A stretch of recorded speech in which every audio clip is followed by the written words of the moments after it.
Okay, the second shape we're going to talk about in 9.1 is the trapezoid.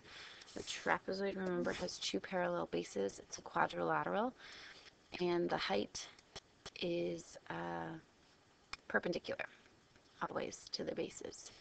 And how my 7th grade teacher helped me memorize the formula is she took this trapezoid, she cut it in half this way. So she took the height and she cut it in half. Took the height and she cut it in half. And she took this piece and she moved it over here. Oops. Let's say this is like this actually. I'm going to draw it differently. Okay, so she took the height, she cut it in half. There's her trapezoid. She took this red piece on top and she flipped it over and put it right here. So the base one, this top is right here right now. And this is right here. So this new shape is a rectangle, and we know that to find the area of a rectangle, it's just base times height. And this time the height would be half of our original height because we cut it in half. So we have half of the height, and our base is going to be the first base plus the second base.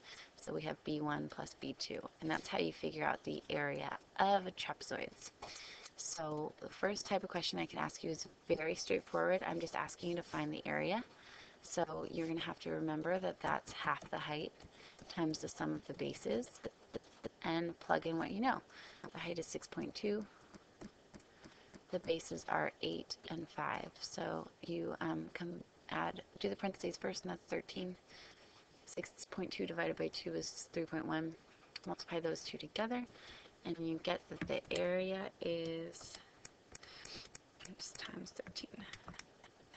40.3 square inches. So that one's just a pretty straightforward question. That's the first type of question I can ask you. The second type of question I can ask you is to work backwards. So I can give you the area, and I want you to find one of the missing dimensions. So in this case, it would be the missing base. And they give you the height, you know it's 11, and you know the other base is 23. So you start off with the formula, area equals half the height times the sum of the bases, and you fill in what you know. So the area is 231, the height is 11, one of the bases is 23, and we don't know what the other base is. And we're trying to figure out what the base is. So we do our algebra. 11 divided by 2 is 5.5 times 23 plus b. Some people like to distribute, and that's fine. I like to divide first and get rid of it so that we don't need the parentheses anymore. So 231 divided by 5.5 is 42. So now you have 42 equals 23 plus b. You subtract 23,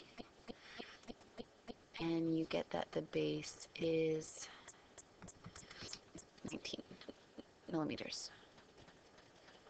So the second type of question I can ask you is just to find a missing dimension. And I could make this harder by throwing in some variables. Like let's say area was x, 231x squared, and that the base was 23x, and that the height was 11. So if we plugged that in, it would look like this. And we'd still be doing the same algebra steps, except now we just have some variables in there. And so we would get 42x squared here, and we would have 23x. And when we subtracted the 23x, could we combine like terms? No, this time we wouldn't be able to, and we would have 42x squared minus 23x, and we can't really do anything else from there. Okay, so the only way I'm going to make it more difficult is if I throw in some variables. And those are the two questions dealing with trapezoids.